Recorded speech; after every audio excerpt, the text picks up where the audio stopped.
Hello everyone and welcome back to the channel once again. I hope आप सब बहुत अच्छे से पढ़ाई कर रहे होंगे और आज की इस क्लास के अंदर हम करने वाले हैं क्लास 12th पॉलिटिकल साइंस का चैप्टर नंबर 6। और बुक कौन सी है बेटा? ये आपको पता है, हम बुक 2 पे पहुंच चुके हैं ऑलरेडी, यानी बुक 1 को हम पूरा कंप्लीट कर चुके हैं और अब ये बुक 2 जो है ऑलमोस्ट कंप्लीट करने वाले हैं। तो बुक 2 का ये चैप्टर रहने वाला है। चैप्टर है बहुत तड़कता भड़कता। चैप्टर का नाम है the crisis of democratic order.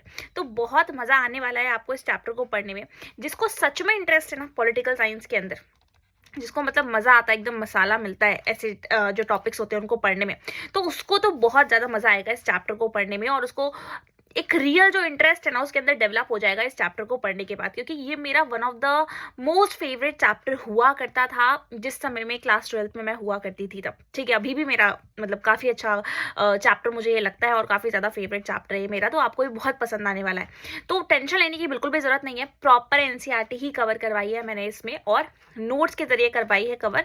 तो आपको बिल्कुल टेंशन लेने की जरूरत नहीं पड़ेगी। नोट्स के लिए भी नोट्स भी आपको टेलीग्राम में प्रोवाइड कर दिए जाएंगे। चैप्टर के एक्सप्लेनेशन को अच्छे से देख लोगे तो नोट्स भी आपको अच्छे समझ में आ जाएंगे और एनसीईआरटी पढ़ने की जरूरत ही नहीं पड़ेगी, इससे ही पूरा चैप्टर कवर हो जाएगा अच्छी तरीके से। ठीक है, बट यू कैन डू, आप साथ में अपनी एनसीईआरटी की जो टेक्स्ट बुक है उसको ओपन करके रख सकते हो अगर आप चाहते हो तो, अदरवाइज आप नोट डाउन करते हुए चीज़ों को चल सकते हैं। ठीक है, ये जो चैप्टर है ये वन शॉट वीडियो रहने वाला है, तो इसी वीडियो के अंदर हम पूरा का पूरा चैप्टर जो है वो कंप्लीट कर लेंगे, तो टेंशन वाली कोई बात है ही नहीं। The crisis of democratic order. तो डेमोक्रेटिक ऑर्डर में आ गया था क्राइसिस, एक समय इंडिया में ऐसा भी आया था, तो उस समय की ये पूरी कहानी है, इसमें प्रॉपर पॉलिटिक्स आपको देखने को मिलेगी। स्टार्ट करते हैं, जो प्रॉपर ऑथेंटिक इंडियन पॉलिटिक्स होती है ना वो देखने को मिलेगी। तो बैकग्राउंड टू इमरजेंसी से शुरू करते हैं, जो कि सबसे पहला टॉपिक है।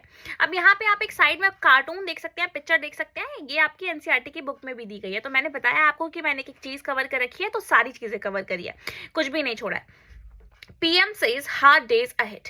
तो यहाँ पे आप देख सकते हैं, ठीक है, प्राइम मिनिस्टर खड़े हुए हैं। The best we can hope for is that 1973 will be hit a state quickly. ठीक है, तो अब यहाँ पे क्या हो रहा है, अब यहाँ पे ये लोग बात कर रहे हैं आपस में कि जो सिचुएशन है वो काफ़ी ज़्यादा ख़राब हो गई है, पता नहीं आने वाले समय में क्या होगा, शायद 1973 के बाद जो चीज़ें हैं वो डिफरेंट हो जाए। ठीक है, तो आगे बढ़ते हैं ज़रा और आगे बढ़ते हैं और इसके टॉपिक को अच्छे समझने की कोशिश करते हैं। Changes have been taking place in Indian politics since 1967।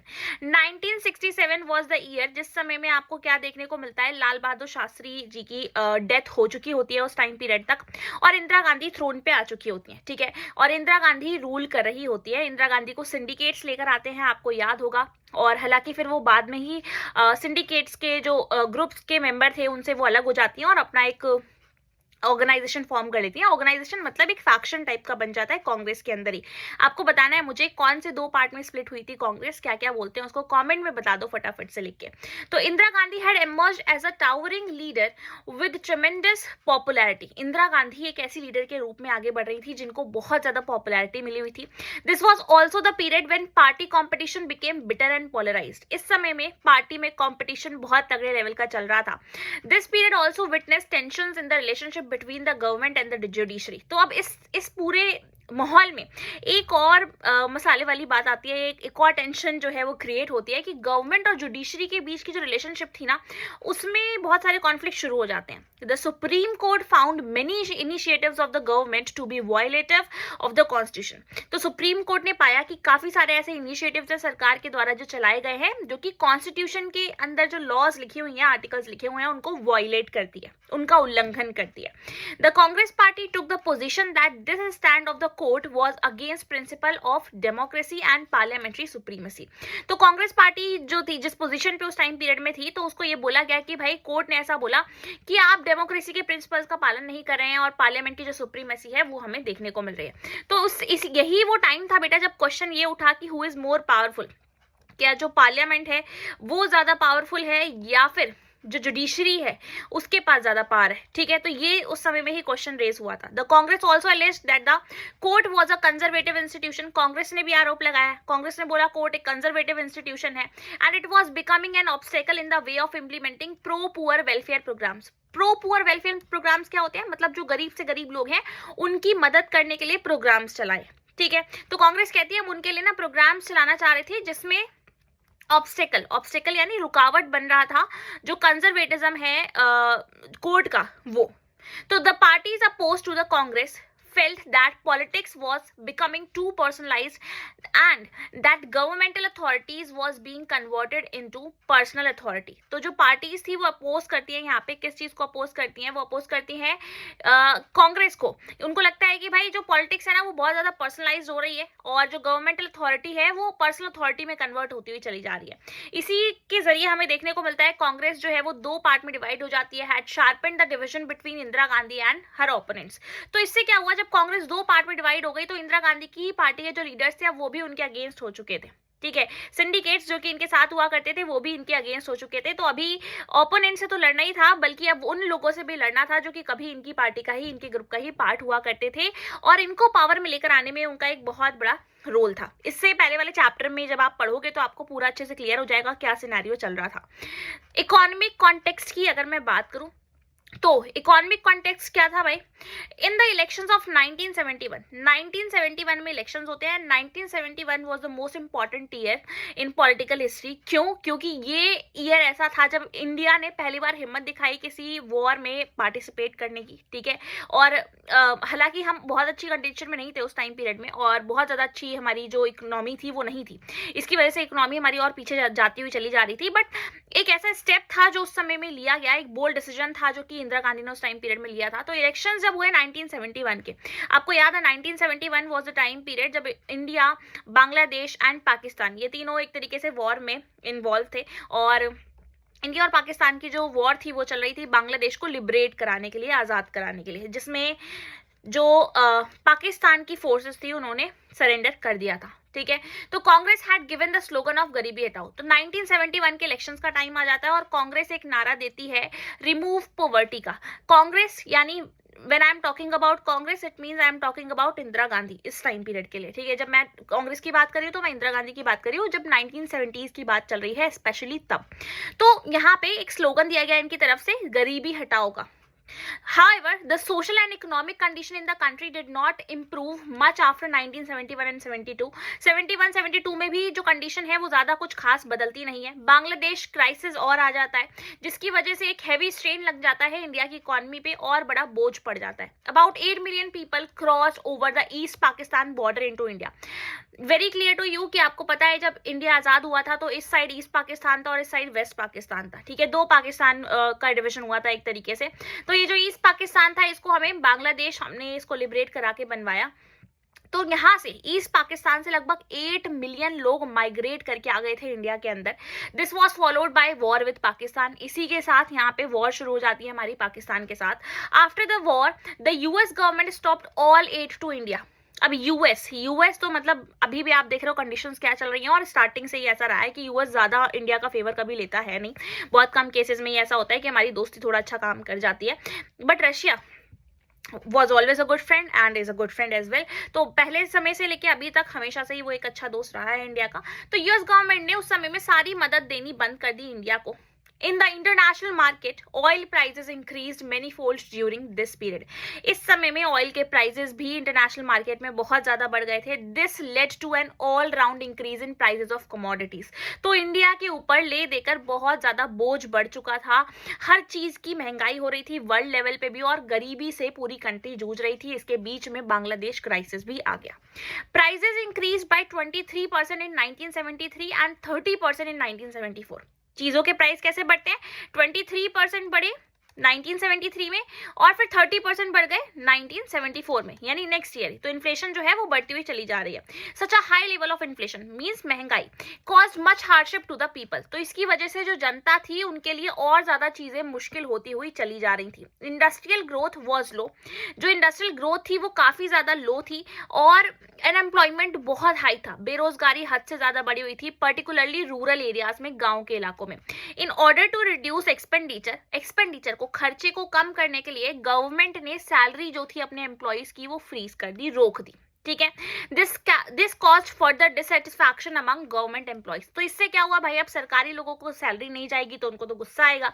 तो वही होता है, उनके बीच में डिससेटिस्फैक्शन क्रिएट हो जाता है और गुस्सा उनको आ जाता है। मॉनसून भी फेल कर जाता है 1972 से लेके 73 के बीच में। और ऐसा मान के चलो 1970 के बाद से इंडिया की जो किस्मत थी वो खराब होती हुई चली जा रही थी।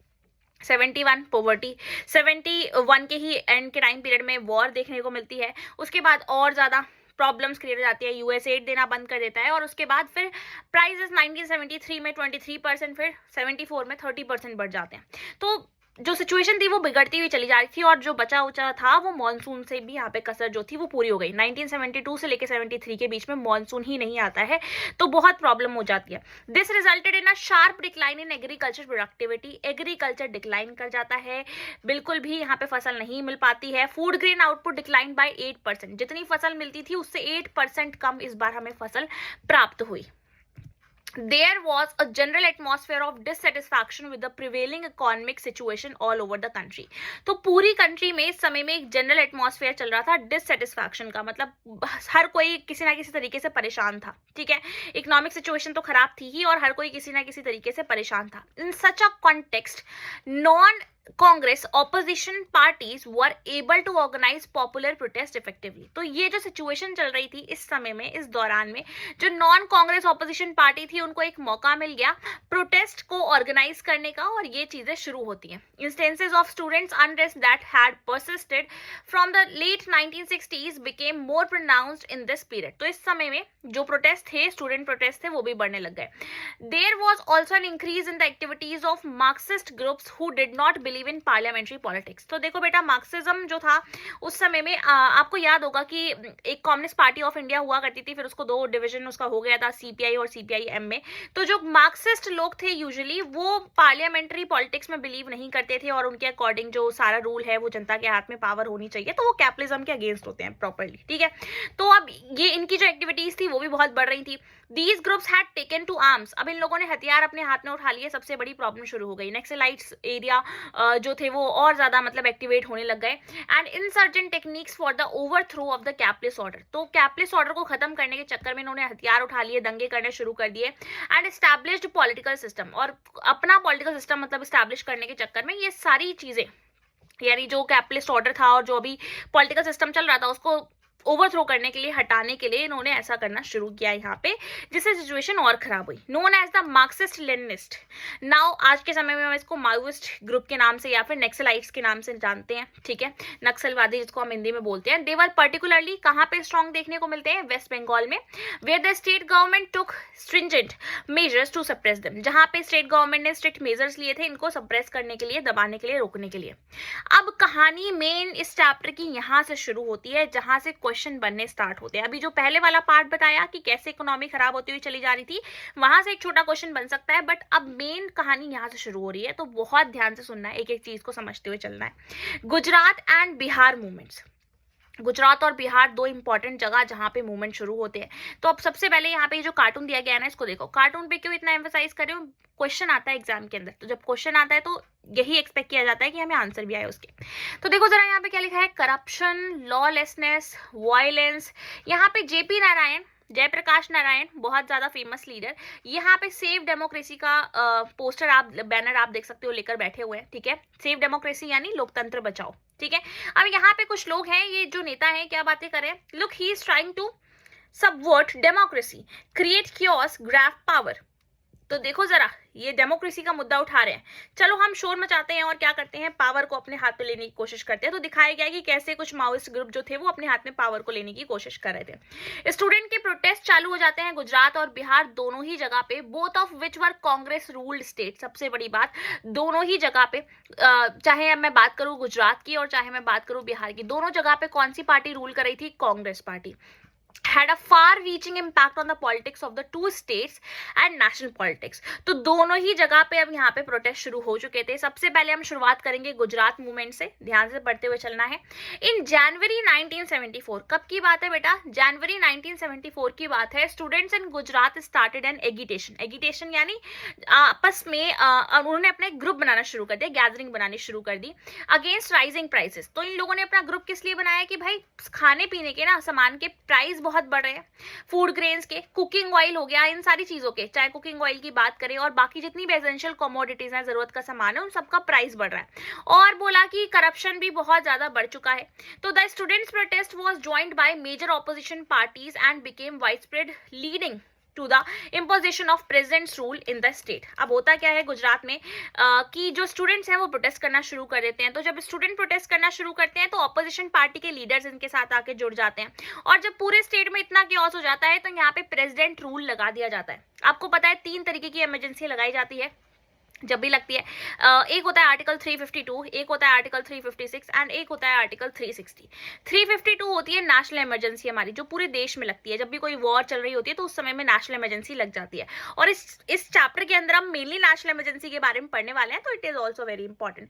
आर्टिकल 356 क्या होता है? जब स्टेट इमरजेंसी लगाई जाती है, ठीक है, किसी राज्य पे इमरजेंसी लगा दी गई वहां की सिचुएशन खराब होने की वजह से, तो इसको हम प्रेसिडेंट्स रूल के नाम से भी जानते हैं। और आर्टिकल 360 होता है जब फाइनेंशियल क्राइसिस आता है किसी देश के अंदर, तब ये इमरजेंसी लगाई जाती है। ठीक है, तो अभी हमें मेन फोकस इस चैप्टर के अंदर 352 पे रहेगा और 356 पे भी, जो अभी हम डिस्कस कर रहे हैं। तो गुजरात में क्या होता है बेटा, आर्टिकल 356 के तहत प्रेसिडेंट रूल लगा दिया जाता है, यानी स्टेट इमरजेंसी डिक्लेयर कर दी जाती है। The opposition parties demanded fresh elections to the state legislature. तो अब जैसे ही इमरजेंसी लगती है ना, तो क्या होता है, जो अभी सत्ता में सरकार होती है वो भी गिर जाती है, तो जो लेजिस्लेचर है वो भी डिसमिस हो जाता है एक तरीके से, और लोगों को अलाउ नहीं होता है कि वो प्रोटेस्ट करें, और मतलब काफी सारी चीजें जो है वो बंद कर दी जाती हैं। तो रेगुलर जो चीजें नॉर्मली चल रही होती है वैसी नहीं चलती हैं जब इमरजेंसी डिक्लेयर हो जाती है। तो अब ऑपोजिशन पार्टीज को एक और मौका मिल गया और उन्होंने डिमांड किया कि भाई अब तो फ्रेश इलेक्शंस करा देने चाहिए, रिजल्ट सबके सामने आ जाएंगे कि कांग्रेस पार्टी यहाँ पे हार जाएगी। बिकॉज ये उनको ऐसा मौका दिख रहा था कि यही समय है जब कांग्रेस को सत्ता से उतारा जा सकता है इजिली, क्योंकि सब अगेंस्ट है, सब परेशान है। फूड ग्रेन्स के प्राइस बढ़ रहे हैं, कुकिंग ऑयल के, एसेंशियल कमोडिटीज के, और जॉब्स नहीं है, करप्शन बढ़ता हुआ चला जा रहा है। तो एक ही रास्ता है, ठीक है, सरकार गिराने का। आगे बढ़ते हैं जरा।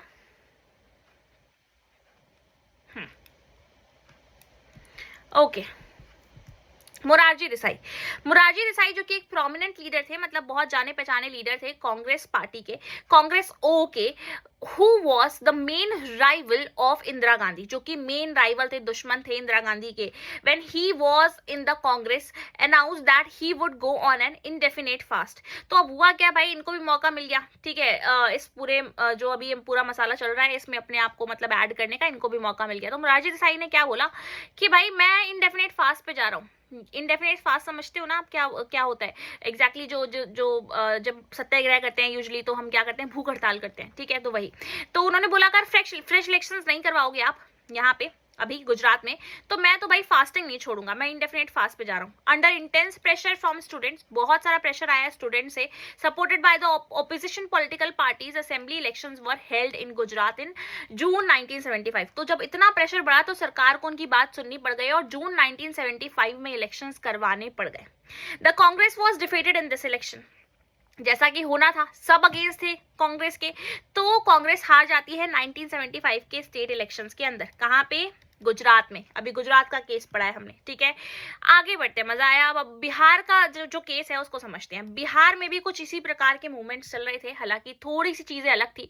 अब होता क्या है, मार्च 1974 में students came together in Bihar to protest against rising price.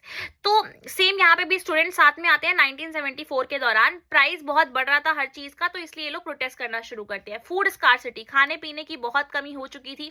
Unemployment यानी बेरोजगारी पीक पे थी, करप्शन बहुत ज्यादा बढ़ा हुआ था। After a point they invited, जब कुछ समय हो जाता है तो इन्होंने डिसाइड किया कि हम एक बहुत पॉपुलर लीडर जो है उनको भी बुला लेते हैं अपनी पार्टी में, यानी अपने ग्रुप के अंदर, जिससे हमें थोड़ा और ज्यादा पुश मिल जाएगा।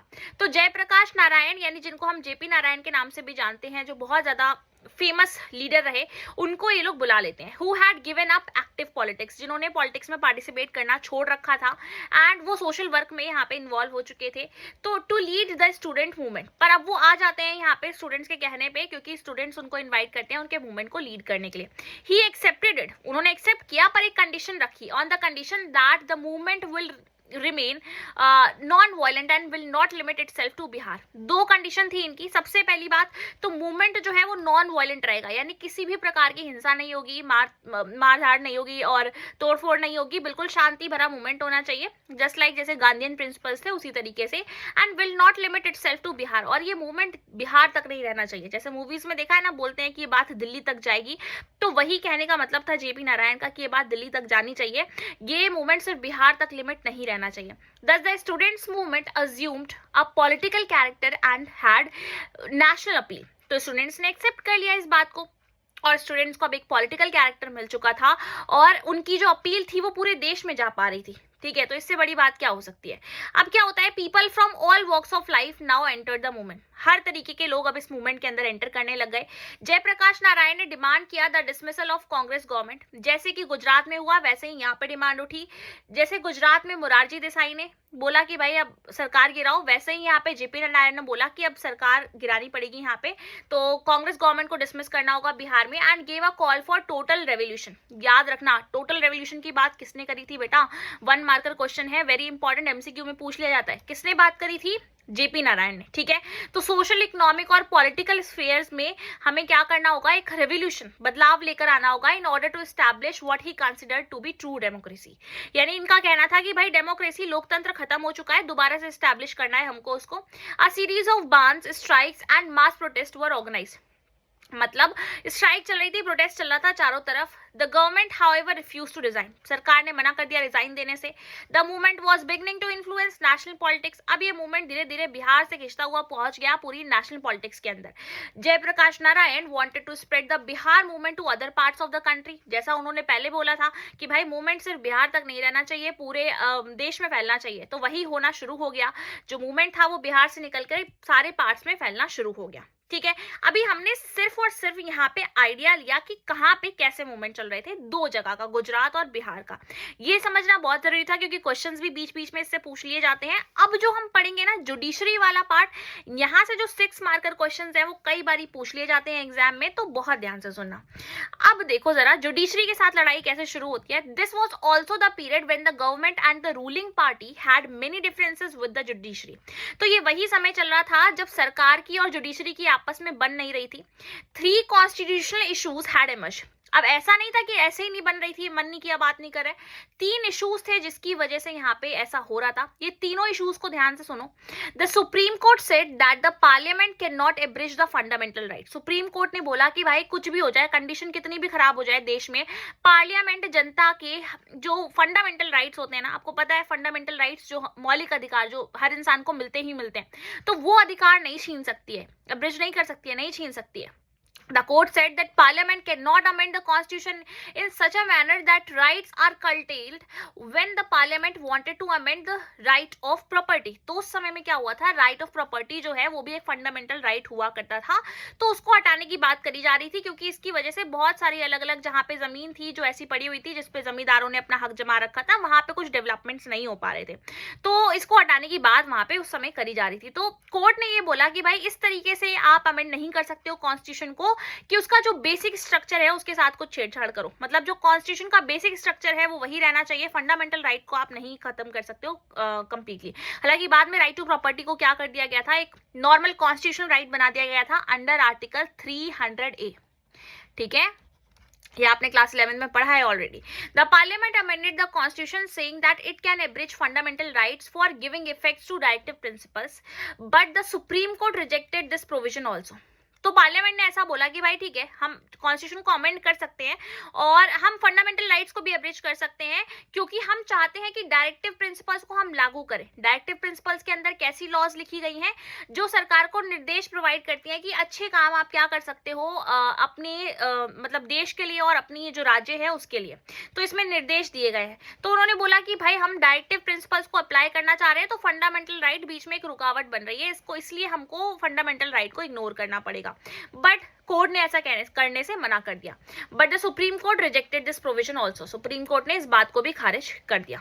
आगे क्या होता है, this led to a crisis as far as the relations between the government and judiciary were concerned. दोनों के बीच में हो जाती है अनबन यहाँ पे, और यहीं से शुरू होता है सबसे इंपॉर्टेंट केस जिसके बारे में आपने क्लास 11th में भी पढ़ा, क्लास 12th में भी पढ़ोगे, जब आप कॉलेज में जाओगे तभी पढ़ोगे, तो बहुत इंपॉर्टेंट केस था ये। तो यहाँ से ये शुरू होता है। The crisis culminated in the famous Kesavananda Bharati case. ठीक है, इस केस के अंदर क्या होता है, the court gave a decision that there are some basic features of the constitution. मतलब कॉन्स्टिट्यूशन के कुछ बेसिक फीचर्स हैं जिसको पार्लियामेंट किसी भी हालत में अमेंड नहीं कर सकती है। हालांकि डेफिनेशन जो है ना बेटा बेसिक फीचर की, वो आज तक कभी क्लियर नहीं बताई गई है कि क्या है बेसिक फीचर एग्जैक्टली, बट ये बोला गया है कि जो बेसिक फीचर है कॉन्स्टिट्यूशन के उनको पार्लियामेंट अमेंड नहीं कर सकती है। अब यूजुअली ऐसा बोला गया कि भाई क्या हो सकता है, बेसिक फीचर की डेमोक्रेसी हमेशा बनी रहे, जो प्रियम्बल में बातें लिखी हैं वो बनी रहे। Two developments further added to the tension between judiciary and executive. अब बात सिर्फ यहीं तक सीमित नहीं थी, केशवानंदा भारती केस, इसके बाद भी सिचुएशन खराब होती है दो चीजों की वजह से। सबसे पहले तो क्या हुआ, immediately after the supreme court decision in 1973, जैसे ही डिसीजन लिया उन्होंने केशवानंदा भारती केस में 1973 के अंदर सुप्रीम कोर्ट ने, एक वैकेंसी खाली हो जाती है चीफ जस्टिस ऑफ इंडिया की। आपको पता है सीजीआई जो सबसे ज्यादा इंपॉर्टेंट पोस्ट होती है हमारे इंडिया में, ठीक है, CGI chief justice of India की जो पोस्ट है वो खाली हो जाती है। अब होता क्या है यहाँ पे देखो जरा, it had been a practice to appoint the senior most जज। हमेशा से ऐसी प्रथा चली आ रही है कि जो मोस्ट सीनियर जज होता है, सबसे ज्यादा सीनियर मोस्ट जज होता है, उसको ही सुप्रीम कोर्ट का चीफ जस्टिस बना दिया जाता है। ये प्रथा चली आ रही है, ये नहीं तोड़ी गई है। बट यहाँ पे इस साल कुछ अलग होता है। But in 1973 the government set aside the seniority of 3 जजेस। 3 जज थे सामने जो सीनियर थे, उनकी सीनियरिटी को ये लोग रिजेक्ट कर देते हैं एंड अपॉइंटेड, और अपने मन के अपने एक फेवरेट किसी जज को लेकर आते हैं जिनका नाम था जस्टिस एएन रे। जस्टिस एएन रे को चीफ जस्टिस ऑफ इंडिया के रूप में अपॉइंट किया जाता है, ठीक है, रूलिंग पार्टी के द्वारा जो उस समय में थी। तो ये सब पॉलिटिक्स का ही पार्ट है जो चल रहा है। The appointment became politically controversial. ये जो अपॉइंटमेंट था इसकी बहुत पॉलिटिकली कंट्रोवर्शियल हो गया। लोग सवाल उठाने लग गए कि भाई जो अभी तक ट्रेडिशन चला आ रहा था कि सीनियर मोस्ट जज को ही चीफ जस्टिस ऑफ इंडिया बनाया जाएगा, उसका क्या? बिकॉज ऑल द 3 जजेस हु वर सुपरसीडेड, जिनको क्या किया, सुपरसीड कर दिया गया, उनकी तरफ ध्यान नहीं दिया गया, had given rulings against the stand of government. तो ये तीनों जज को पता है क्यों रिजेक्ट किया गया? क्योंकि ये तीनों जो जज थे, सीनियर मोस्ट जज थे, इन्होंने सरकार के अगेंस्ट यहाँ पे जो अपनी बात थी वो रखी थी, इसलिए। Thus, constitutional interpretations and political ideologies were getting mixed up rapidly. तो ऐसा लग रहा था कि कॉन्स्टिट्यूशन और पॉलिटिक्स को मिक्स करने की कोशिश करी जा रही है। People close to Prime Minister started talking of the need for a judiciary and the bureaucracy committed to the vision of the executive and legislature. तो वो लोग जो कि प्रधानमंत्री के बड़े करीब थे, वो उनको सलाह देने लग गए कि देखो हमें एक ऐसी जुडिशरी की जरूरत है जो कि हमारे लिए कमिटेड रहे, हमारे लिए काम करे, हमारी बात सुने, एग्जीक्यूटिव और लेजिस्लेचर की बात सुने। The climax of the confrontation was of course the ruling of the high court declaring Indira Gandhi's election invalid। और उसके बाद एक और क्लाइमेक्स यहाँ पे सामने आता है जिसमें क्या होता है कि एक high court, Allahabad high court में ये डिक्लेयर कर दिया जाता है कि जो इंदिरा गांधी के इलेक्शंस थे उसमें उन्होंने क्या किया था, उसमें उन्होंने जो गवर्नमेंट ऑफिशियल्स थे उनका इस्तेमाल किया था, इसीलिए ये जो इलेक्शंस है वो इनवैलिड है और नल एंड वॉइड इसको डिक्लेयर कर दिया। ठीक है, अभी तक यहाँ तक ये जो कहानी है वो चलती है। अब इसके आगे देखते हैं जरा क्या होता है। Declaration of emergency, very important topic, सबसे ज्यादा स्टार मार्क कर लो इसको जितना चाहो उतना, ठीक है। यहाँ से इमरजेंसी को डिक्लेयर कर दिया जाता है। With such massive support you shouldn't think on stepping down. यहाँ इंदिरा गांधी देखो बैठी हुई हैं, ठीक है, यहाँ पे देखो इनके बगल में बैठे हुए हैं कौन, अब क्या दिखाया, कंडीशनल स्टे ऑर्डर, मतलब रुकने के लिए ऑर्डर जो है वो लगाया है। पॉलिटिकल क्राइसिस दिखा रहे हैं और यहाँ पे देखो लोग जो है वो स्टे स्टे स्टे डिमांड कर रहे हैं, मतलब रोक लगा दो, आप किसी ऑर्डर की बात हो रही है, कह रहे हैं उस पर रोक लगा दो, ठीक है, इस तरीके से यहाँ पे चल रहा है। तो अब क्या होता है, पूरा समझते हैं इस केस को हम कि कैसे इलेक्शंस को नल एंड वॉइड डिक्लेयर किया जाता है। तो ये बात है 12 जून 1975 की। जस्टिस जगमोहन लाल सिन्हा, जो जस्टिस जगमोहन लाल सिन्हा थे इलाहाबाद हाई कोर्ट में, उन्होंने एक जजमेंट पास करी और बोला कि इंदिरा गांधी के जो इलेक्शन थे लोकसभा में वो इनवैलिड थे। क्यों? This order came on an, अब ऐसे ही अपने आप कोर्ट तो कुछ लेगा नहीं ऑर्डर, क्योंकि इलेक्शन, अब यहाँ पे एक आदमी थे जिनका नाम था राजनारायण। राजनारायण एक सोशलिस्ट लीडर थे और एक कैंडिडेट भी थे जो कि इनके अगेंस्ट फाइट करे थे, इंदिरा गांधी के अगेंस्ट फाइट करे थे 1971 के इलेक्शंस में। तो ये हार गए। अब इन्होंने क्या किया, एक पिटिशन फाइल कर दी इलाहाबाद हाई कोर्ट के अंदर जाकर कि ये जो इलेक्शंस थे ना इंदिरा गांधी के, वो सही तरीके से नहीं कराए गए।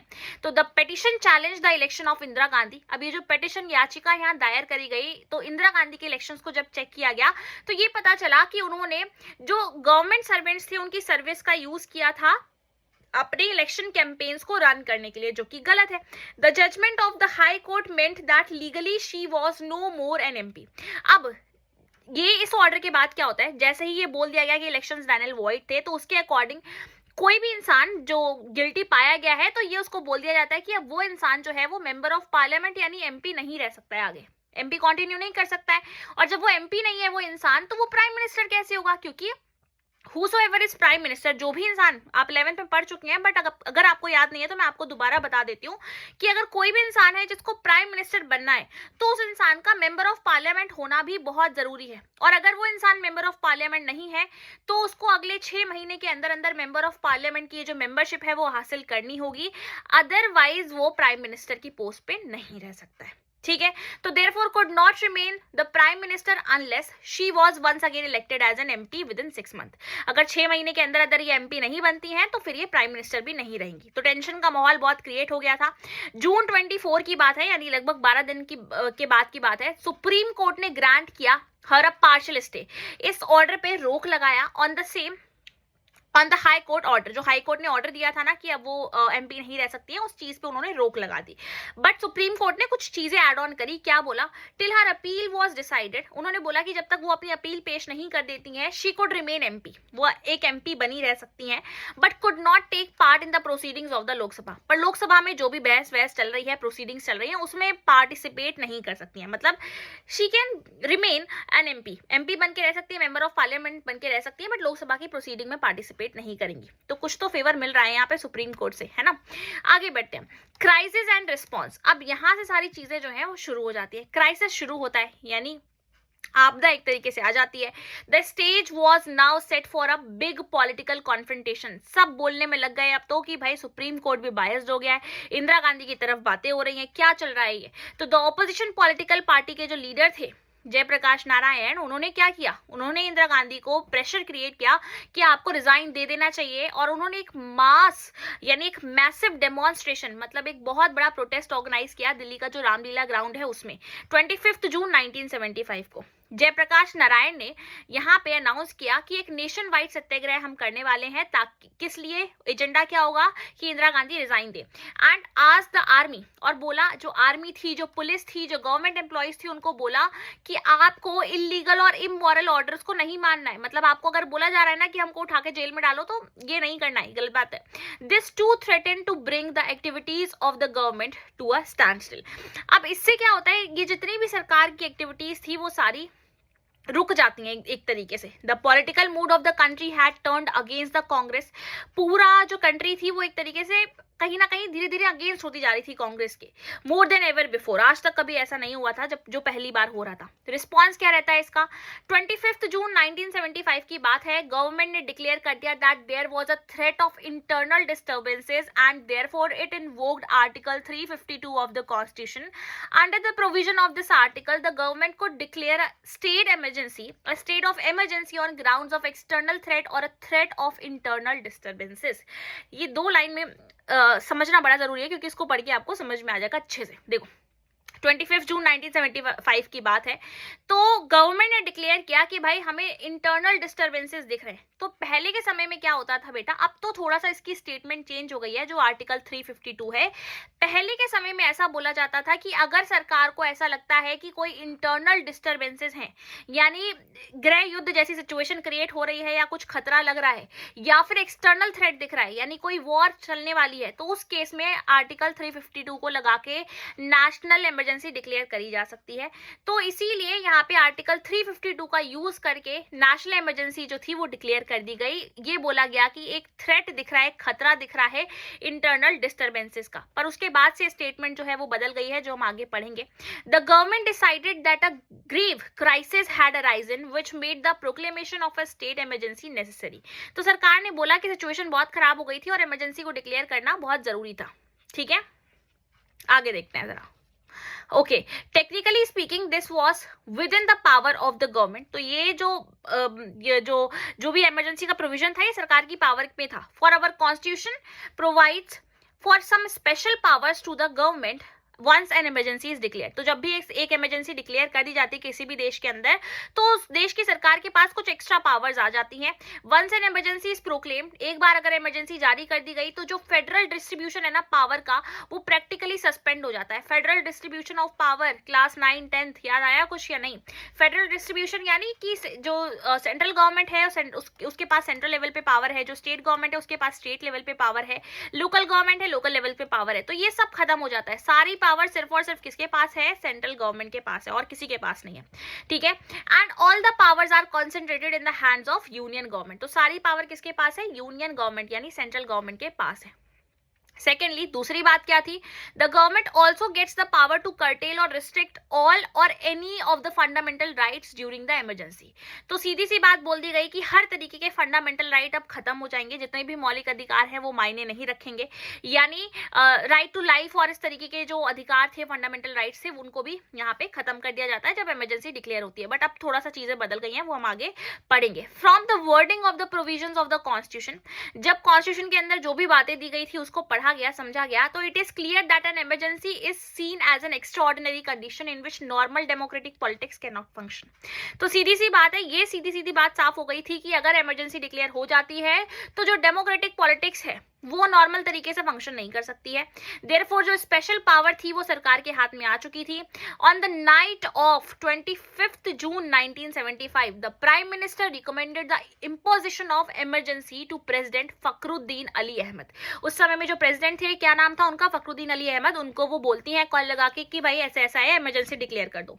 अब चीजें बदल गई हैं, अब बोला जाता है कि आप जब तक रिटर्न फॉर्म में नहीं प्रोवाइड करते हैं तब तक इमरजेंसी डिक्लेयर नहीं करी जा सकती है। तो उन्होंने प्रोक्लेमेशन जारी कर दी आफ्टर मिडनाइट, यानी रात के 12 बजे के बाद जितने भी मेजर न्यूज़पेपर के ऑफिस थे उन सब का जो कनेक्शन था वो कट कर दिया गया ताकि अगले दिन कोई न्यूज ही ना छपे। डेमोक्रेसी खत्म, ठीक है। इन द अर्ली मॉर्निंग, सुबह सुबह, a large number of leaders and workers of the opposition parties were arrested. अगली सुबह क्या होता है, बहुत सारे जो फेमस लीडर्स थे जो प्रोटेस्ट करे थे, रामलीला मैदान याद आया आपको, उन सबको उठा के जेल में डाल दिया जाता है। The cabinet was informed about it at a special meeting. Cabinet को तो पता ही नहीं था क्या चल रहा है, इमरजेंसी लग गई, उनको कुछ आइडिया नहीं था इस बारे में। अगले दिन सुबह 6 बजे मीटिंग बुलाई जाती है जब वो सो के भी नहीं जगे होते हैं, और उनको उठा के उनको बताया जाता है कि पूरे देश में इमरजेंसी लग गई है, ठीक है।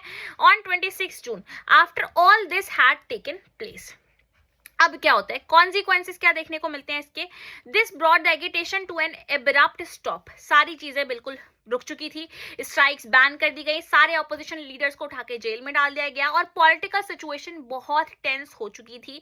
Deciding to use its special powers under emergency provisions, the government suspended the freedom of press. Special power use करती है ना सरकार जब इमरजेंसी लगी होती है, तो वही स्पेशल पावर का यूज करते हुए फ्रीडम ऑफ प्रेस को भी खत्म कर दिया गया, ठीक है। न्यूज़पेपर्स को बोला गया कि अगर आप कुछ भी पब्लिश करने जा रहे हैं अपने न्यूज़पेपर के अंदर तो you have to take the prior approval. तो आपको क्या करना पड़ेगा, प्रायर अप्रूवल, यानी पहले अप्रूव करवानी पड़ेगी वो न्यूज, उसके बाद ही आप छाप सकते हैं। तो इसको हम क्या बोलते हैं, प्रेस सेंसरशिप के नाम से जानते हैं। यानी सेंसरशिप डिक्लेयर कर दी गई, लगा दी गई कि आप बिना सरकार की इजाजत के कुछ भी वहां पे नहीं छाप सकते हैं। एप्रीहेंडिंग सोशल कम्युनल डिसहार्मनी, मतलब ऐसी चीजें जो कि क्या कर सकती हैं, सोसाइटी के अंदर डिसहार्मनी क्रिएट कर सकती हैं। द गवर्नमेंट बैंड, तो इसीलिए सरकार ने उस समय में राष्ट्रीय स्वयंसेवक संघ यानी आरएसएस और एक और जमात इस्लामी, जो ये दो बेसिकली जो कम्युनल यानी रिलीजन से बिलोंग करते हुए ग्रुप थे, इनको भी उस समय में बैन कर दिया ताकि लोगों के बीच में लड़ाई वड़ाई ना हो। प्रोटेस्ट एंड स्ट्राइक्स, पब्लिक एडिटेशन जितनी भी थी उन सबको भी अलाउ कर दिया गया कि कोई प्रोटेस्ट नहीं कर सकता है। मोस्ट इंपॉर्टेंटली अंडर प्रोविजंस बहुत सारे अलग अलग प्रकार के जो फंडामेंटल राइट्स थे उनको सस्पेंड कर दिया गया, including the right of citizens to move the court for restoring their fundamental rights.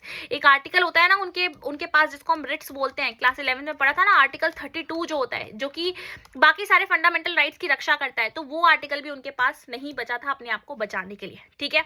Extensive use of preventive detention, I guess आपको याद होगा article 22 as far as I remember. तो जो प्रिवेंटिव डिटेंशन के अंदर क्या किया जाता है, अगर किसी पे आपको डाउट है कि ये इंसान जो है ना ये कुछ खतरा पहुंचा सकता है या फिर ये डिसहार्मनी क्रिएट कर सकता है या फिर इसकी वजह से कुछ भी प्रॉब्लम क्रिएट हो सकती है देश से रिलेटेड, तो उसको उठा के बिना किसी वारंट के, बिना किसी इंफॉर्मेशन के उठा के जेल में डाल देना, it is called preventive detention. तो उस समय में इसका बहुत ज्यादा भारी मात्रा में इस्तेमाल किया गया प्रिवेंटिव डिटेंशन का सरकार के द्वारा। तो गवर्नमेंट ने अच्छे खासे स्तर पे इसका इस्तेमाल किया। इस प्रोविजन के अंदर people are arrested and detained not because they have committed any offence, मतलब इस बेसिस पे उनको नहीं गिरफ्तार किया जाता है कि उन्होंने कोई गुनाह करा है, बल्कि इस बेसिस पे किया जाता है कि दे मे कमिट एन ऑफेंस, यानी शक है कि ऐसा कुछ कर सकते हैं। Using preventive detention acts the government made large scale arrest during the emergency. तो इमरजेंसी के दौरान इस चीज का यूज करके लार्ज स्केल पे अरेस्ट किया गया। Arrested political workers could not challenge their arrest through habeas corpus petition. रेट का ही पार्ट होता है हिबियस कॉर्पस, मैंडेमस के सारे उसी के पार्ट होते हैं।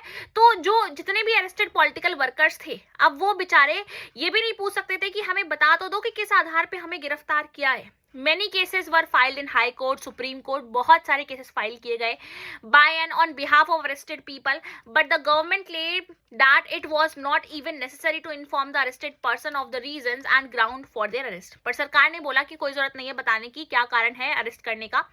Several high courts, बहुत सारे हाई कोर्ट ने जजमेंट दी that even after the declaration of emergency, the courts could entertain a writ of habeas corpus. भाई जो रिट्स 5 तरीके की होती है उसमें से एक जो रिट है हिबियस कॉर्पस। तो बहुत सारे हाई कोर्ट्स ने ऐसा बोला कि भाई इमरजेंसी डिक्लेयर होने के बाद भी जो हिबियस कॉर्पस है ना वो चलता रहेगा। ये पता लगा सकता है वो इंसान कि उसको अरेस्ट किस बेसिस पे किया गया है। ठीक है, अब देखते हैं जरा सुप्रीम कोर्ट ने भी गिव अप कर दिया। कैसे गिव अप कर दिया भाई? अप्रैल 1976 की बात है। कॉन्स्टिट्यूशन बेंच जो है वो यहाँ पे क्या करती है, of the supreme court over ruled the high courts and accepted the government plea. जो सरकार की रिक्वेस्ट थी उसको यहाँ पे मान लिया। It meant that during an emergency जो गवर्नमेंट है वो सिटीजन के राइट टू लाइफ, लिबर्टी सब कुछ छीन सकती है। This judgement close the doors of judiciary. अब इसके बाद तो जो न्याय के दरवाजे थे वो भी बंद हो चुके थे नागरिकों के लिए, and is regarded as one of the most controversial judgement of supreme court. और ये तब से लेकर आज तक सबसे बड़ी कॉन्ट्रोवर्शियल जजमेंट बनी हुई है सुप्रीम कोर्ट की, कि सुप्रीम कोर्ट ऐसा कैसे बोल सकता है कि लोगों के जो फंडामेंटल राइट्स हैं वो खत्म हो चुके हैं और वो उनके पास भी नहीं आ सकते हैं रिक्वेस्ट करने के लिए कि प्लीज हमें बचा लो। Resistance to the emergency. अब आगे बढ़ते हैं जरा। There were many acts of dissent and resistance to the emergency, मतलब बहुत सारे ऐसे एक्ट्स हमें देखने को मिले जिसमें इमरजेंसी से रिलेटेड जो बातें थी वो जो देखने को मिल रही थी वो काफी भयानक भी थी। Many political workers who were not arrested in the first wave went underground. बहुत सारे ऐसे पॉलिटिकल लीडर्स जो पहली बार में नहीं अरेस्ट हो पाए वो सारे अंडरग्राउंड हो गए। And organise protest against the government, छुप छुप के उन्होंने प्रोटेस्ट ऑर्गेनाइज किए। Newspaper like the Indian Express, सुना होगा आपने, द स्टेट्समैन, इन लोगों ने भी सेंसरशिप के अगेंस्ट प्रोटेस्ट किया बाय लीविंग ब्लैंक स्पेस। इन्होंने क्या किया, न्यूज़पेपर निकाला अगले दिन और न्यूज़पेपर खाली है, उसमें कुछ छापा ही नहीं है, प्रिंट ही नहीं किया है। Where news items had been censored, जहां पे बोला गया था कि भाई यहाँ पे आप अगर कुछ छाप रहे हो तो आपको हमसे अप्रूवल लेना पड़ेगा, और वो अप्रूवल में फिर उसको मना कर दिया कि ये चीज आप नहीं छाप सकते, तो उस एरिया को ऐसे ही खाली छोड़ दिया। ब्लैंक ही न्यूज़पेपर घर में पहुंचाती है लोगों के। Magazines like Seminar, Mainstream, इन लोगों ने भी सोचा कि हम सेंसरशिप में सबमिट तो नहीं करेंगे खुद को, बट हम अपना जो धंधा है वही बंद कर देते हैं। ठीक है, मेनी जर्नलिस्ट वर अरेस्टेड, बहुत सारे जो जर्नलिस्ट थे उनको अरेस्ट कर लिया गया कि वो इमरजेंसी के अगेंस्ट कैसे लिख रहे हैं। Many underground news letters and leaflets were publish to bypass censorship, बहुत सारे अंडरग्राउंड न्यूज़पेपर्स छपे यहाँ पे ताकि जो इमरजेंसी से रिलेटेड जो चीजें हैं छुप छुप के वो लोगों तक पहुंचाई जा सके। कन्नड़ राइटर थे एक शिवाराम करंत, इनको पद्म भूषण अवार्ड मिलता है। एंड हिंदी राइटर थे एक फनीश्वरनाथ रेणु, ठीक है, इनको भी पद्मश्री मिला। और इन लोगों ने भी क्या किया, प्रोटेस्ट के दौरान अपने ये जो अवार्ड्स थे इनको लौटा दिया कि भाई डेमोक्रेसी खत्म, तो हमें ये अवार्ड्स वगैरह कुछ नहीं चाहिए। Bye and large though such open acts of defence and resistance were rare, तो पहली बार ऐसा देखने को मिला कि जो लोग थे वो बिना डरे फिर भी यहाँ पे प्रोटेस्ट करने में लगे हुए थे। Constitutional amendments during the emergency. अब क्या क्या कॉन्स्टिट्यूशनल अमेंडमेंट्स लेकर आए जाते हैं जब इमरजेंसी डिक्लेयर हो रखी थी उस दौरान? तो parliament also brought in many new changes to the constitution, parliament बहुत सारे नए बदलाव लेकर आती है इमरजेंसी के दौरान। इन the background of the ruling of the Allahabad high court, Indira Gandhi case जो चल रहा था इलाहाबाद हाई कोर्ट वाला, उसमें एक अमेंडमेंट पास किया जाता है। क्या था वो amendment? An amendment was made declaring that elections of prime minister, president and vice president could not be challenge in the High court. तो पॉलिटिक्स प्रॉपर प्योर तरीके से यहाँ चल रही है। क्या हो रहा है ये बोल दिया गया सीधे सीधे, एक यहाँ पे लॉ ही ले आई इंदिरा गांधी इस पे, मतलब जो गवर्नमेंट थी उनकी इस पे एक लॉ ही ले आई कि भाई मेरे इलेक्शन तो तुमने चैलेंज कर दिए इलाहाबाद हाई कोर्ट में, बट आज के बाद से ऐसा नहीं होगा। आज के बाद से कोई भी प्राइम मिनिस्टर, प्रेसिडेंट या वाइस प्रेसिडेंट के इलेक्शंस को कोर्ट में चैलेंज नहीं कर सकता है। ठीक है, ऐसे कैसे तुम मतलब ऐसा बोल दोगे, तो ऐसा नहीं कर सकते हो। तो 42nd अमेंडमेंट एक्ट, जिसको मिनी कॉन्स्टिट्यूशन ऑफ इंडिया के नाम से भी जाना जाता है, was also pass during the emergency के दौरान ही पास किया जाता है इसको। Among the various changes made by this amendment, इस अमेंडमेंट के दौरान जो बहुत सारे चेंजेस लेकर आए गए, वन वॉज, उसमें से क्या था एक, कि जो लेजिस्लेचर था, जैसे 5 साल में इलेक्शंस होते हैं ना बेटा, तो उस समय में उसको बढ़ाकर 6 साल कर दिया गया था। ये भी सिर्फ पॉलिटिक्स का पार्ट था ताकि थोड़ा और लंबा समय मिल जाए। This change was not only for the emergency period, ये सिर्फ इमरजेंसी पीरियड के लिए चेंज नहीं था, बल्कि ये परमानेंट नेचर में इसको डिक्लेयर करने की बात हो रही थी। बट आपको पता है अभी आज के समय में 5 साल में ही होते हैं इलेक्शंस, क्योंकि वो 44th अमेंडमेंट एक्ट जो आया था उसके बाद से दोबारा बदल दिया गया था। Besides this, during an emergency, ये बोल दिया गया कि इलेक्शन को अगर इमरजेंसी लगी हुई है देश में, तो 1 साल तक इलेक्शन को पोस्टपोन किया जा सकता है। This effectively after 1971 elections needed to be held only in 1978। तो 1971 के इलेक्शंस जो थे, उसके बाद जो इलेक्शंस हुए वो 1978 में हुए 1976 की जगह, क्योंकि 1 साल तो वैसे डिले कर दिया और 6 साल टर्म बता दी, तो 6 + 1 7 हो गया, ठीक है। तो 1971 में इलेक्शंस हुए थे, तो दूसरे इलेक्शंस जब आगे जाकर हुए वो 1978 में हुए 1976 की जगह। I hope it is clear to you. हमें कुछ बातें सीखने को मिलती हैं इमरजेंसी से, तो ये चीजें बहुत इंपॉर्टेंट है, क्योंकि इससे भी क्वेश्चन लॉन्ग पूछ लिया जाता है एग्जाम में। क्या क्या चीजें सीखने को मिलती है हमें इमरजेंसी से, कि the parliament also brought in many new changes to the constitution, सरकार बड़े बदलाव लेकर आई कॉन्स्टिट्यूशन के अंदर। In the background, Allahabad high court case के बारे में जो हमने देखा कि उसमें अमेंडमेंट लेकर आया गया, ये हम पढ़ चुके हैं ऑलरेडी। द 42nd अमेंडमेंट भी पास किया गया यहाँ पे, जिसमें बोल दिया गया कि भाई बहुत सारे जो चेंजेस है वो लेकर आए गए, 5 साल से 6 साल कर दिया गया टर्म, ठीक है, और ये परमानेंट बना दिया गया। वही चीजें हैं जो मैंने अभी जस्ट आपको बताई है। The emergency act once brought out both the weakness and the strength of India's democracy. तो एक समय में इमरजेंसी ने दिखा दिया कि इंडिया की कमजोरी क्या है और मजबूती क्या है, ठीक है, डेमोक्रेसी के बारे में अच्छे से दिखा दिया। दो देयर आर मेनी ऑब्जर्वर्स, बहुत सारे ऐसे ऑब्जर्वर थे इंडिया जिनको ऐसा लग रहा था कि अब इंडिया में डेमोक्रेटिक नेचर जो है वो काम नहीं करेगा। इट इज नोट वर्दी that normal democratic functioning resumed with in a short span of time, but बाद में डेमोक्रेसी नॉर्मल तरीके से फंक्शन होने लग गई। तो एक लेसन हमें इमरजेंसी से मिलता है is that it is extremely difficult to do away democracy in India. तो ये तो बहुत डिफिकल्ट है कि कोई इंसान आकर इंडिया के अंदर से जो डेमोक्रेसी है उसको खत्म कर जाए, ठीक है। सेकेंडली, दूसरी चीज क्या समझ में आई, it brought out some ambiguities regarding the emergency provision in the constitution that have been rectified since. मतलब जो खामियां थी, जो कमियां प्रेजेंट थी इमरजेंसी प्रोविजंस के अंदर, उनको उसमें बदलाव किए गए। नाउ इंटरनल इमरजेंसी को हटा दिया गया कि भाई इंटरनल बेसिस पे कोई इमरजेंसी नहीं लगती है। Can be proclaimed only on the grounds of, बोला गया सिर्फ तभी इमरजेंसी लगाई जा सकती है जब आर्म्ड रिबेलियन हो, मतलब लोग हथियार उठा लें, दंगे शुरू हो जाए। And it is necessary that the advice of the president to proclaim the emergency must be given in writing by the council of ministers. यानी जो एडवाइस दी जाएगी ना इमरजेंसी डिक्लेयर करने की, कि वो रिटर्न में मिलनी चाहिए। ये नहीं कि कॉल करके बोल दिया रात को कि भाई इमरजेंसी डिक्लेयर कर दो और फिर अगले दिन कैबिनेट को बता रहे हैं हम मीटिंग में बुला के कि इमरजेंसी लग चुकी है। ऐसा नहीं होगा, सबको इन्फॉर्म करना है, उसके बाद ही ऐसा हो सकता है, ठीक है। थर्डली, तीसरी चीज क्या हमें जानने को मिली इससे, the emergency made everyone more aware of the value of civil liberties. लोग ज्यादा अवेयर हो गए अपने राइट्स को लेकर। The courts too have taken an active role, जो कोर्ट्स थे उन्होंने भी एक एक्टिव रोल प्ले करना शुरू करा लोगों के राइट्स को बचाने के लिए। तो this is a response to the inability of the judiciary to protect civil liberties effectively during the emergency.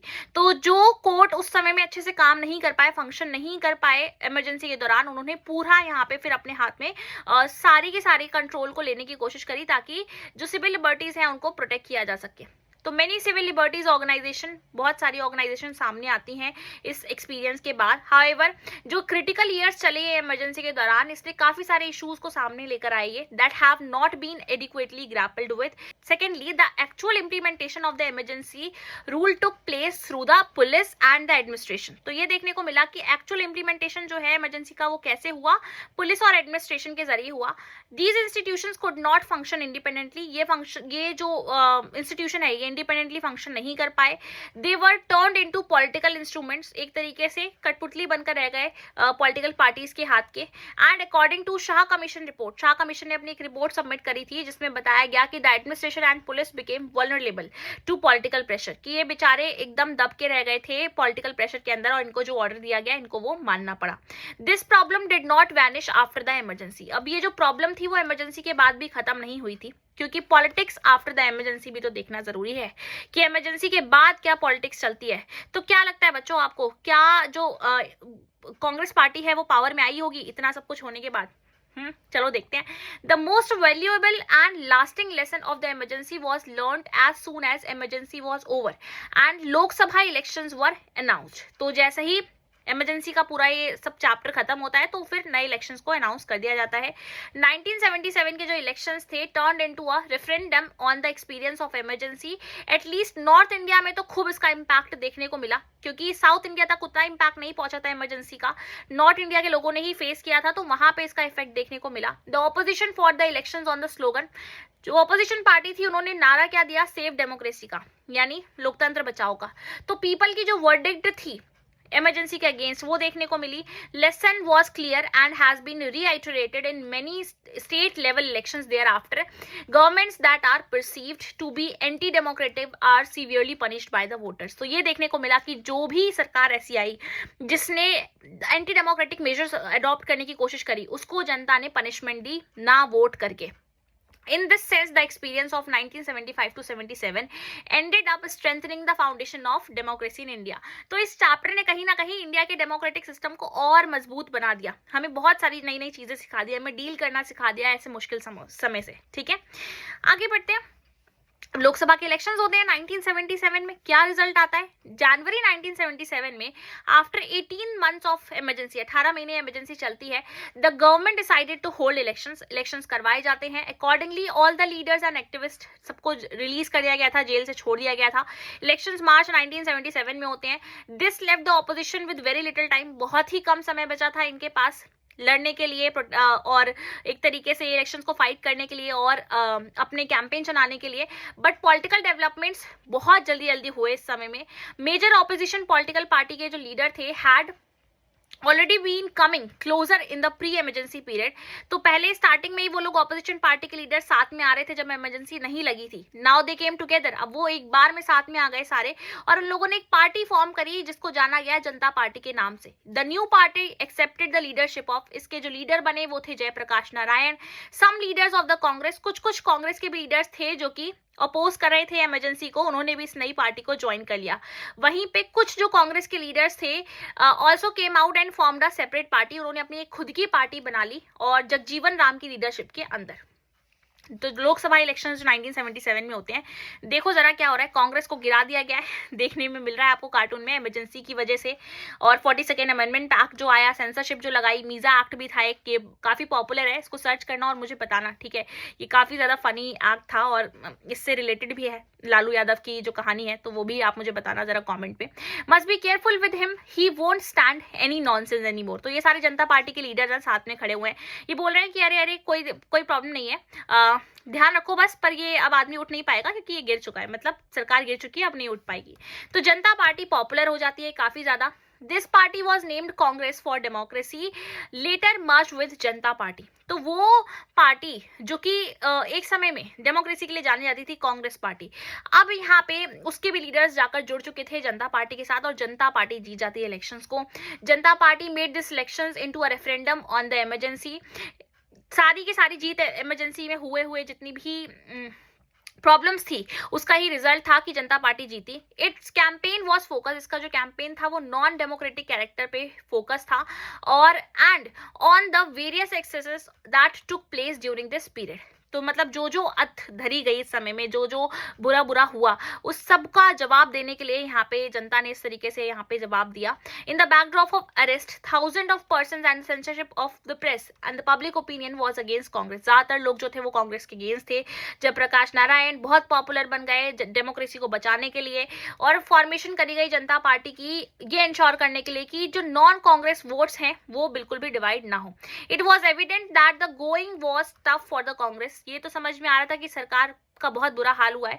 Yet the final results took everyone by surprise. जो आखिरी रिजल्ट्स आए वो बहुत सरप्राइजिंग थे। For the first time since independence, आजादी के बाद पहली बार ऐसा हुआ था कि कांग्रेस पार्टी इलेक्शंस में इतनी बुरी तरीके से हारी थी। ठीक है, Congress lost. The Congress party only could win, कितनी सीट्स जीत पाई बेटा पूरी लोकसभा में? सिर्फ 154 सीट्स लोकसभा में जीत पाई। Its share of popular votes fell less than 35%, 35% से भी कम जो वोट्स थे वो इनको मिले।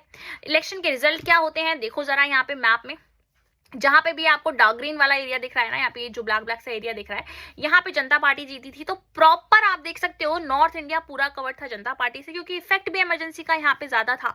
इंडियन नेशनल कांग्रेस जहां पे इमरजेंसी का इफेक्ट उतना नहीं पहुंचा, वहां पे आईएनसी ही जीती। और लेफ्ट पार्टीज जहां पे माओइस्ट ग्रुप थोड़े ज्यादा एक्टिवेट थे, जैसे वेस्ट बंगाल मैंने आपको बताया, वहां पे ये जीते। और वहां पे बाकी जो अलग अलग जगह दिख रही है ना आपको ब्लू ब्लू वाली, वो जो अदर पार्टीज थी वो जीती। तो जनता पार्टी और उसके अलायंस को कितनी सीट मिली बेटा? 330 सीट्स मिल गई, 330 सीट मिली 542 सीट्स में से in the Lok Sabha elections. Janata party itself, अकेले जनता पार्टी 295 सीट्स जीत चुकी थी और एक क्लियर मेजोरिटी के साथ जीती थी।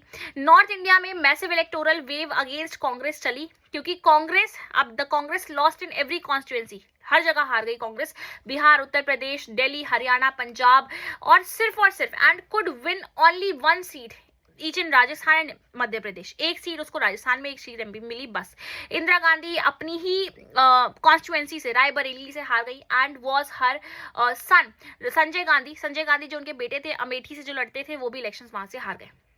But if you look at the map showing the result of this election, you will notice कि कांग्रेस सारी जगह पे नहीं हारी थी कंट्री में, कांग्रेस हारी थी नॉर्थ पार्ट में। It retain many seats, Maharashtra, Gujarat, Orissa, इन सारे, और सदर्न स्टेट्स में तो अभी भी कांग्रेस ही देखने को मिल रही थी। There are many reasons for this. सबसे पहला रीजन क्या था कि इम्पैक्ट कम था इन सारे स्टेट्स में इमरजेंसी का। Forced relocation and displacement, the forced sterilisation were mostly concern in northern states. मतलब जितनी भी सारी बुरी चीजें हुई लोगों के साथ, वो नॉर्दर्न स्टेट्स में हुई, सदर्न स्टेट में नहीं हुई। बट मोर इंपॉर्टेंटली, ज्यादातर जो चीजें इंपॉर्टेंट है वो क्या है, north India had experience some long term changes. यहाँ पे कुछ लॉन्ग टर्म चेंजेस करवाए गए। पॉलिटिकल कॉम्पिटिशन जो था वो बहुत ज्यादा यहाँ पे चेंज हो गया। Middle caste from north India were beginning to move away from the Congress. अभी तक मिडिल क्लास थी कांग्रेस के साथ, and the Janata party became a platform for many of these section to come together। अब इनके लिए एक नई पार्टी सामने आ चुकी थी, जनता पार्टी, तो वो इनकी बातें सुन रही थी। इन दिस सेंस जो इलेक्शन थे 1977 के, वो were not merely about emergency, बल्कि काफी सारी चीजें ये सिखा गए। तो Janata party government that came to power after 1977 election was far more cohesive। बेटा अब देखो, लग रहा है कि जनता पार्टी बहुत अच्छी तरीके से जीती, बट इसके अंदर भी बहुत सारी पार्टी का कोलिशंस है, तो चीजें ज्यादा अच्छी तरीके से चलने नहीं वाली हैं। देखो क्या हो रहा है, after the elections there were stiff competition, बहुत ज्यादा कंपटीशन था 3 लीडर्स के बीच में। एक तो मोरारजी देसाई, चरण सिंह और जगजीवन राम, तीनों एक साथ आ गए और तीनों आपस में लड़ने में लगे हुए हैं। इवेंचुअली मोरारजी देसाई को यहाँ पे प्राइम मिनिस्टर बना दिया गया, but that did not bring the power struggle within the party to an end. पर इससे पावर स्ट्रगल खत्म नहीं हुआ। Opposition to emergency could keep Janata party together only for a while। ये जो ऑपोजिशन थी वो बस कुछ समय के लिए ही साथ में रह पाई। It's critics felt that Janata party lack direction. इसके जो आलोचक थे उनको ऐसा लग रहा था कि जनता पार्टी का कोई डायरेक्शन क्लियर नहीं था, उनका बस एक ही प्रोग्राम था कि भाई कांग्रेस को गिराना है, जिसकी वजह से वो ज्यादा लॉन्ग टाइम तक नहीं टिक पाए। तो Janata party government could not bring about a fundamental change in policies those pursued by Congress. तो ज्यादा कुछ नहीं बदलाव लेकर आ पाई यहाँ पे जनता पार्टी स्प्लिट हो जाती है, and government led by Morarji Desai, जो मोरारजी देसाई के द्वारा जो सरकार चल रही थी यहाँ पे, वो मेजोरिटी खो देती है, और इन लेस देन 18 मंथ्स, 18 महीने से कम में ही इनकी जो सरकार है वो गिर जाती है। अनदर गवर्नमेंट हेडेड, फिर दोबारा से सरकार बनती है, चरण सिंह के द्वारा फॉर्म करवाई जाती है, जिसको कांग्रेस पार्टी अपना सपोर्ट दिखाती है। बट कांग्रेस पार्टी ने बाद में अपना सपोर्ट खींच लिया वापस, और फिर से 4 महीने के अंदर फिर से यहाँ पे ये हट गए। फिर से फ्रेश लोकसभा के इलेक्शंस करवाए गए इस बारी, और इलेक्शंस हुए 1980 जनवरी में, इन विच जनता पार्टी फिर से बहुत बुरी तरीके से हार गई, और कांग्रेस पार्टी जो थी इंदिरा गांधी के द्वारा, वो फिर से काफी अच्छी तरीके से जीत जाती है, जैसे 1971 में जीती थी। It won 353 seats and came back to power. इतना बड़ा कम बैक किया, सोचो, इंस्पिरेशन लो। द एक्सपीरियंस ऑफ 1977 से लेके 79 के बीच का जो एक्सपीरियंस था ना, taught another lesson in democratic politics. एक और लेसन सिखा गया यहाँ पे ये डेमोक्रेटिक पॉलिटिक्स के अंदर, कि भाई अगर अनस्टेबल गवर्नमेंट है और क्वारलसम, यानी आपस में लड़ने भिड़ने वाली सरकारें हैं, तो वो उनको भी वोटर्स पनिश करते हैं इस तरीके से। लेजेसी क्या थी भाई, बिटवीन द इलेक्शंस 1977 से 1980 के बीच में party system had change dramatically, बहुत कुछ बदल गया था। 1969 से ही कांग्रेस पार्टी ने एक तरीके से एक अम्ब्रेला पार्टी की तरह मतलब अपने आप को फॉर्म कर लिया था, जिसके अंदर सारे अलग अलग विचारधारा के लोग थे। कांग्रेस पार्टी को अब यहाँ पे आइडेंटिफाई किया जाता था उसकी एक पर्टिकुलर आइडियोलॉजी के साथ, claiming to be the only socialist and poor party, ठीक है, प्रो पुअर पार्टी। तो अब इसकी एक आइडियोलॉजी फिक्स हो गई थी, socialist and pro poor party. पहले ये अम्ब्रेला पार्टी की तरह काम करती थी। दस with the early 1970s, starting में 1970s के Congress political success depended on sharp social ideological division and the appeal of one leader Indira Gandhi. तो एक लीडर जो थी वो यहाँ पे अकेले एक तरीके से पार्टी को आगे बढ़ा रही थी। With the change in the nature of the Congress party, जो ऑपोजिशन पार्टीज थी वो ज्यादा नॉन कांग्रेसिज्म की तरह आगे बढ़ने लग गई। दे ऑल्सो रियलाइज्ड, उन लोगों को एक और बात समझ में आई कि नॉन कांग्रेस वोट्स को यहाँ पे अवॉइड करना मतलब जरूरी है हमें कि हम इन सारी चीजों को अवॉइड करें। This factor played a major role, इसने एक बहुत इंपॉर्टेंट रोल प्ले किया 1977 के इलेक्शन में। In an indirect manner the issue of welfare of backward caste began to dominate politics since 1977। आगे के पार्ट में हम पढ़ रहे होंगे कि कैसे जो बैकवर्ड कास्ट थी उनका भी पॉलिटिक्स में एंट्रेंस जो है वो शुरू हो जाता है। और 1977 के इलेक्शंस के बाद were partly due to a shift among the backward caste of north India following the Lok Sabha elections. जब लोकसभा इलेक्शंस होते हैं, असेंबली इलेक्शंस होते हैं 1971 में, नॉर्थ ईस्टर्न स्टेट्स के अंदर हमें क्या, नॉर्दर्न स्टेट्स के अंदर बेसिकली जो नॉन कांग्रेस गवर्नमेंट्स हैं इलेक्ट तो होती हैं, in which leaders of backward caste played an important role. उन लोगों ने काफी इंपॉर्टेंट रोल प्ले किया, ठीक है। मंडल कमीशन की अपॉइंटमेंट होती है अदर बैकवर्ड क्लासेस के बारे में स्टडी करने के लिए, और ये जो अपॉइंट किया गया था वो जनता पार्टी के द्वारा ही अपॉइंट किया गया था। The elections after the emergency set of this provision change in the party system. इसने पार्टी के अंदर काफी सारे बदलाव लेकर आए। अब हम कंक्लूजन पे पहुंच चुके हैं, यानी एंड ऑफ चैप्टर पे आ चुके हैं। The emergency and the period around it can be described as a period of constitutional crisis because it had its origins in the constitutional battle over the jurisdiction of parliamentary and judiciary। पूरे chapter में हमें parliament और judiciary के बीच की जो लड़ाई थी वो देखने को मिली। ऑन द अदर हैंड दूसरी चीज हम क्या देख पाए कि पॉलिटिकल क्राइसिस का पीरियड कैसा था। Party in power had an absolute majority and yet decided to suspend the democratic process. एक ऐसी पार्टी जो पूरी तरीके से पावर में थी, सारी जो पावर थी वो उसके पास थी, बट फिर भी उसने डेमोक्रेटिक प्रोसेस को खत्म करने की कोशिश करी through emergency. The makers of India's constitution, जो इंडिया के कॉन्स्टिट्यूशन के जो मेकर्स थे उनका पूरा ट्रस्ट था कि पॉलिटिकल पार्टीज कितना भी कुछ भी कर ले वो हमेशा डेमोक्रेटिक नॉर्म्स को अपनाएंगी और वो लास्ट में चीजें चलती भी है। इवन ड्यूरिंग एन इमरजेंसी के दौरान भी एक्स्ट्रा ऑर्डिनरी पावर्स को यूज करना was expected to remain within the rule of law, कि पावर्स तो यूज कर सकते हो बट रूल ऑफ लॉ के अंदर ही। This expectation led to wide and open ended emergency powers. These powers were abused during emergency.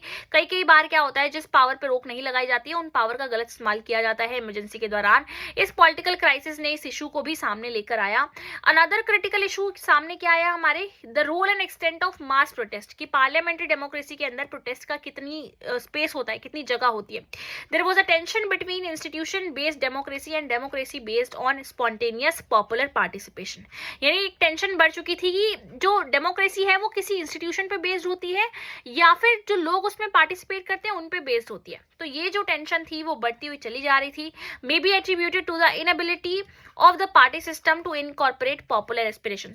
शायद इस वजह से भी ऐसा हो सकता है कि लोग फाइट नहीं कर पाए इन सारी प्रॉब्लम से, क्योंकि कुछ सही तरीका उन्होंने सोचा ही नहीं, उन्होंने टैकल करना नहीं सीख पाए। वो ये जो प्रॉब्लम्स हुई उस समय में, उस दौरान में कि कैसे एक पार्टी जो पावर में है वो फिर भी हैंडल नहीं कर पा रही है प्रोटेस्ट को। Between the elections of 1977 to 1980 जो पार्टी थी वो मतलब ये सारी जो चीजें थी वो उसके मैनर में बहुत ड्रामेटिकली चेंज आया। ये सारी चीजें मैं आपको ऑलरेडी बता चुकी हूँ, ठीक है बच्चों। ओके तो इसी के साथ हमारा जो पूरा का पूरा चैप्टर है वो यहाँ पे खत्म होता है। आई होप आपको चैप्टर बहुत अच्छी तरीके से समझ में आ गया होगा और बहुत मजा आया होगा इस चैप्टर को पढ़ने में। और इस चैप्टर को अगर आपने इस तरीके से यहाँ से इस वीडियो से कवर कर लिया तो उसके बाद आपको कहीं भी कुछ और पढ़ने की जरूरत नहीं है और ना ही एनसीईआरटी उठाने की जरूरत पड़ेगी, क्योंकि सब कुछ मैंने इसके अंदर कवर कर दिया। बीट कार्टून लीडर्स के बारे में या फिर सारी चीजें जो थी वो मैंने कवर कर दी अच्छे से, जहाँ से क्वेश्चन आ सकता है सारी चीजें अच्छे से पॉइंटर फॉर्म में प्रोवाइड करी है ताकि आंसर लिखने में कोई भी प्रॉब्लम ना आए। अगर फिर भी कुछ डाउट है तो वो आप मेरे से कमेंट सेक्शन में पूछ सकते हैं। एंड अब आप मुझे बताओ कमेंट करके कि नेक्स्ट चैप्टर जो है वो मैं किस पे लेके आऊँ, कौन से चैप्टर पे नेक्स्ट वीडियो बनाऊँ। और एक चीज़ और कि भाई अगर इतनी मेहनत मैं कर रही हूँ तो आपकी भी रिस्पॉन्सिबिलिटी बनती है टू सब्सक्राइब दिस चैनल, ठीक है, to like the video and to comment below कि yes we are interested and we are supporting you. Ma'am आप लेकर आओ नेक्स्ट वीडियो और इस चैप्टर पे लेकर आओ, ठीक है, क्योंकि मुझे ज़्यादा ऐसा कुछ अच्छा सा रिस्पॉन्स नहीं दिख रहा है कि जिसमें जो सब्सक्राइबर्स है वो बढ़ रहे हों। तो ये डिपेंड करता है कि मैं आगे कितना ज़्यादा अच्छी तरीके से कंटिन्यू कर पाऊंगी, जितना ज़्यादा आप सपोर्ट दिखाओगे, ठीक है। मिलते हैं बेटा अगली क्लास के अंदर, अगले वीडियो के अंदर, जिसमें हम एक नया चैप्टर कर रहे होंगे। Bye bye, have a nice day, thank you so much for watching this video.